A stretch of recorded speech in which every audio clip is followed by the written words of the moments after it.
Hello ਆਲ friends, ਕੀ ਹਾਲ ਚਾਲ ਸਭ ਦਾ? ਸਭ ਠੀਕ ਹੈ ਜੀ? ਸਾਰਿਆਂ ਨੂੰ good morning, very good morning. ਹੋਰ ਸਭ ਠੀਕ ਹੈ ਜੀ?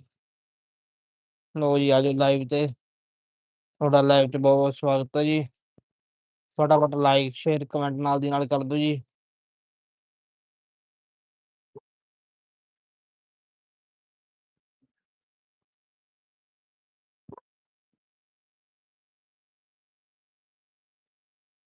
ਜਿਹੜਾ ਵੀ ਆ ਰਿਹਾ ਲਾਈਕ, ਕਮੈਂਟ, ਸ਼ੇਅਰ ਨਾਲ ਦੀ ਨਾਲ ਕਰ ਦਿਓ, ਜਿਹਦੇ ਨਾਲ ਤੁਹਾਨੂੰ ਅਪਡੇਟ ਨਾਲ ਦੀ ਨਾਲ ਮਿਲ ਜੂਗੀ।